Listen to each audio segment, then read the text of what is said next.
Hi, everyone. Today is our first episode of Therapy Talks. We are going to be talking on topics such as anxiety, secondary trauma. We're going to talk about parenting and academics, etc. We are all therapists. There are 5 of us. Today, Ms. Danielle Coleman is not with us.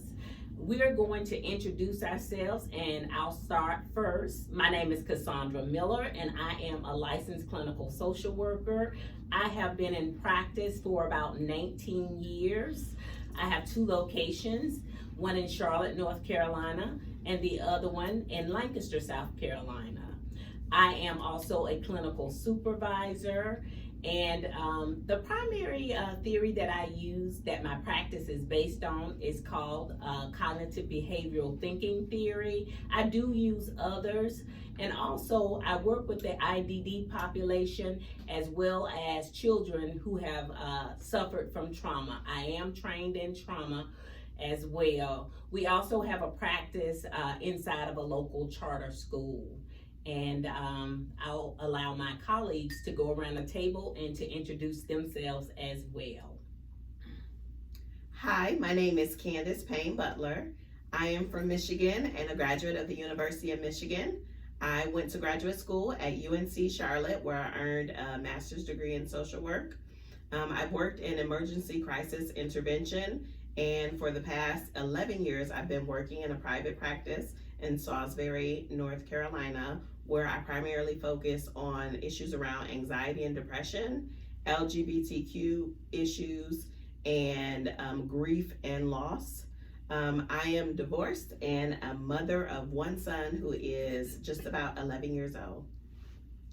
Hi, I'm Glenda Vincent-Najee. I'm a licensed professional counselor.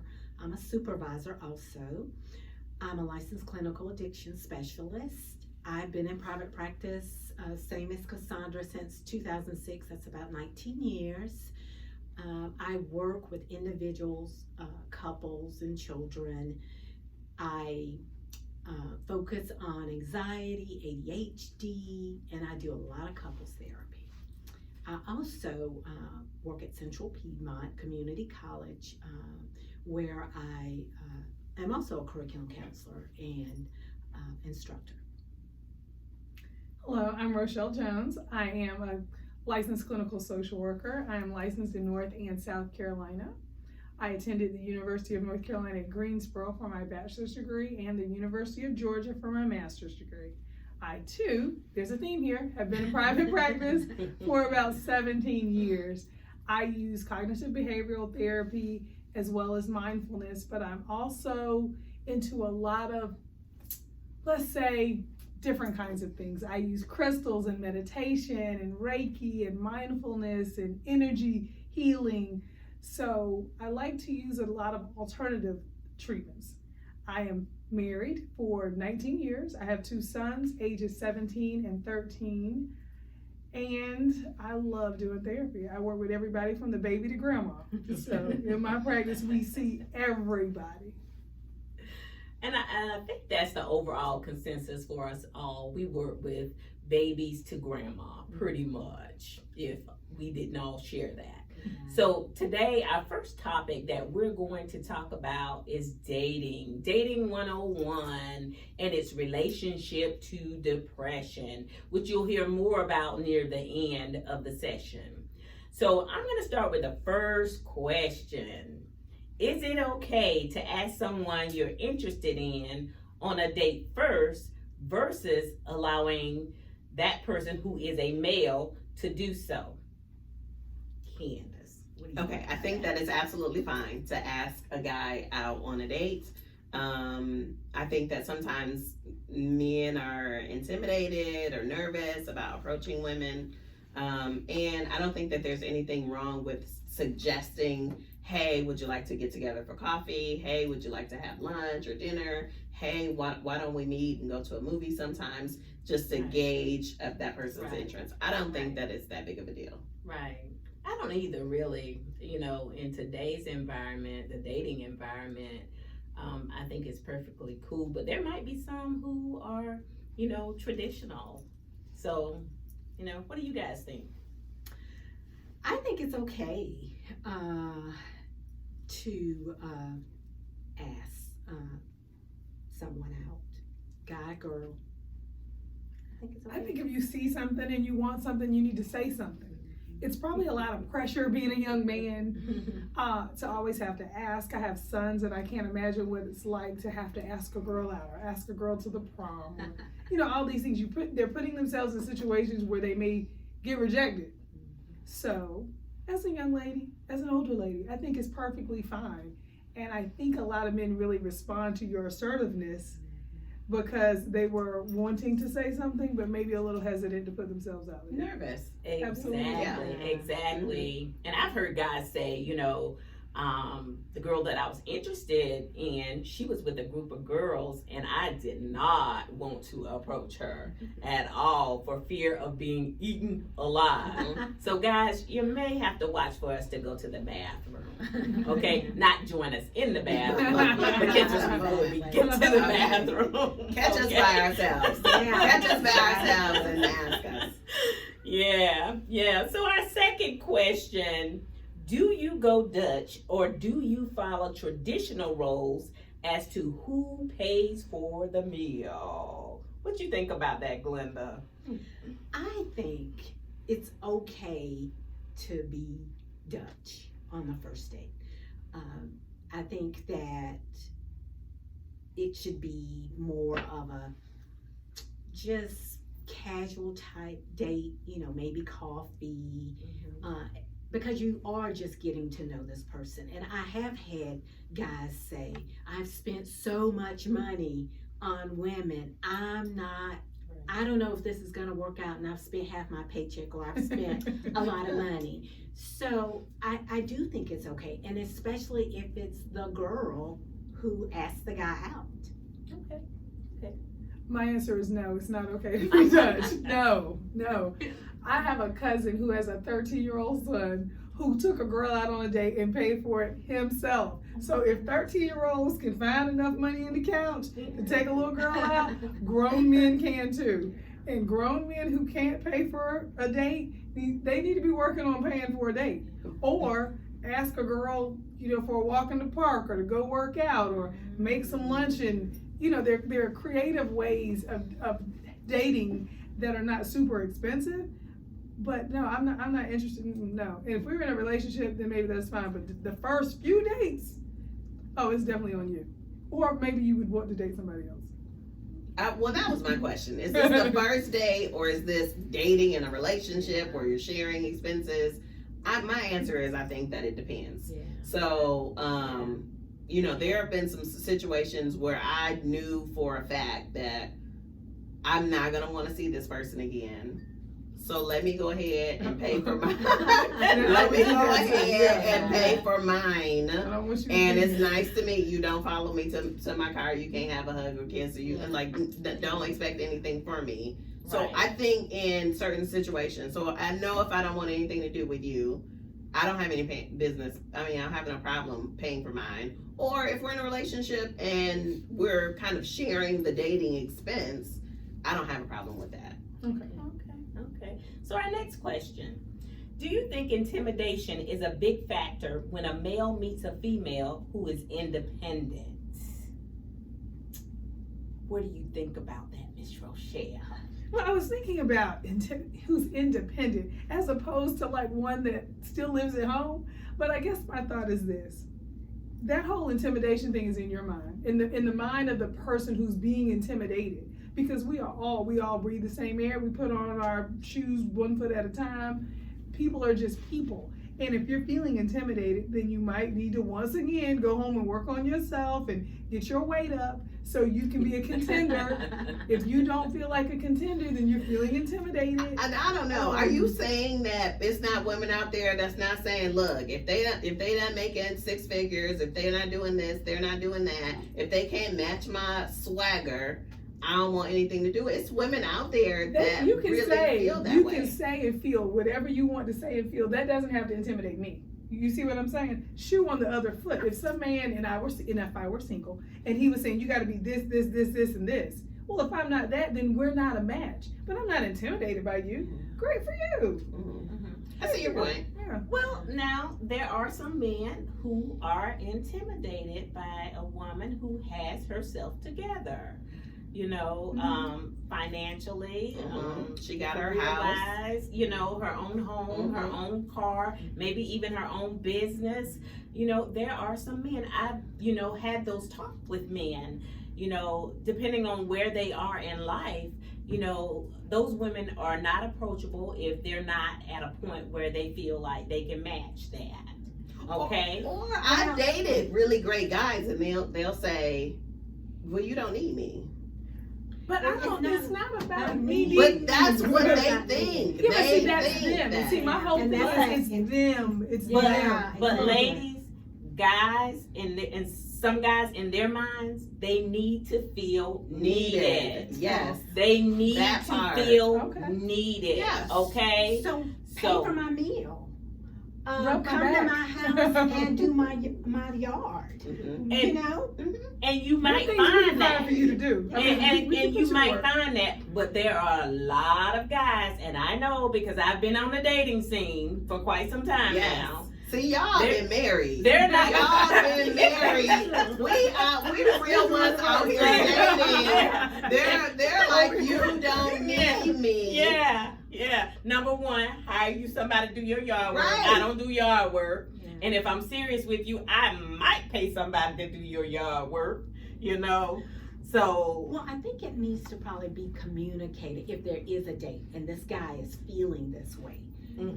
I think. But I don't think it comes out until like maybe beginning baby stages of a relationship because they're real great guys yeah. with great intentions and great hearts and not cowardly at all, but they kind of ease into something and they maybe look around and they're like, oh, so that's what you're doing? Like, oh, so you going out of town, or Yeah, so you yeah. you know, like, oh, and Oh, they're okay, okay. accustomed You do to have a being good with man. more needy Yeah. kind of people. But see, Right. I'm not thinking intimidation. Yeah. I'm thinking, you know, you look at Candy and Todd. Like, she Yeah. had money to fly all around the world in 7 seasons. Right. His pockets Yeah. probably were not that deep. They weren't. So, though you're partnered up, but you're not going to be able to afford to live the way that they live. But maybe not intimidated, because it's not about these things and this Mhm. money. It's about to take care of someone. Like I said, I'm soft and pink. I get the whole taking care, opening doors, chairs. I'm willing to fall back and let you do all of that. Mhm. But again, it's a mindset. Yeah, It's a, it you really can be is a a grown man Yeah. that takes care of yours, Mhm. even if your woman makes more money than you. Mhm. Exactly. I'm sure, yes, you're right. It is the mindset. So I think we can all agree on that. So we're going to have to move on to the next question, okay? Are you looking for red flags on your first date, or are you attempting to get to know that person? And that's Both. The answer to that is both. I want to get, because my time is valuable. And if I'm making it a point to go out and meet you for coffee or drinks or lunch or something, then I have a desire to get to know you, for you to get to know me. But I also don't want to kind of waste my time. Yes. And there was a red flag situation that I had on the first date where before we could order the food, the guy is like, you know, my housing situation is not stable. You're divorced. I'm a man. What do you think about me moving in? I can help with your bills. I could be a father to your child, your son. My son has a father. He is a great father. He spends plenty of time. Like, that is a red flag. It's a red flag. That's on I am no fire. longer interested in getting to know you. And also, I might be going Dutch right away and leaving the situation. I don't need to see you anymore. Don't think that I owe you a minute more of my time. I don't owe you a text message. Exactly. But Candace, It's a red flag. but for some women, that may be what they've been wanting. Somebody to come stranger. A stranger? House. You gonna let a stranger in your house with your kids? There are some Yeah, women. we see that in the news. We We see need to have a that. show Yeah, on there that. are- Who you letting around your Some of kids? that. There are I'm women gonna who write have that been down. looking for a And- father figure for their and kids. Excuse Well, I'm me, not. if some of you Yeah, see I this got is it. wrong, that's where we're gonna get to another question and it talks about Wait, wait, self-esteem. wait. And you know, We can't go on. Okay, your flag was on fire. You like Yes, this. yes, You know, I'm not about to yes. judge, but I believe I'm gonna put my $20 down to pay for both of us. Because I really we need to Yeah. sever this time. Yeah, We yeah. you know, we can Yeah. get into this later. Yeah. Abuse cycles, Yeah. you know, Yeah. signs of people who will kill you. Exactly. Red flag. Yeah, that was way too much. But I think it's important to always trust your gut. Yeah. And Right. just like if you walk in a room and people are beefing, even if they stop talking, you can feel the energy. I'm Yeah. an energy Mhm. person. Yeah. So Right. you always need to look for red flags with your date, with the person fixing your food, with the people in the car, all the time. All You the can't time. walk and chew gum. All So the time. you don't want to ever not listen to that still voice in your heart while you're dating someone. Yep. So at Right. any point in time, you can back slowly out of the room. Or run. Yeah. Or run. Exactly. Fast.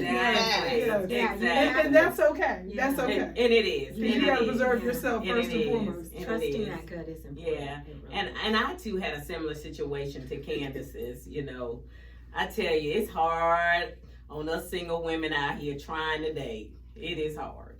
So, my But it's next entertaining. question. It's entertaining. Oh yeah, You gotta it keep can. a sense of humor. It can. People, keep a sense of humor. Yes.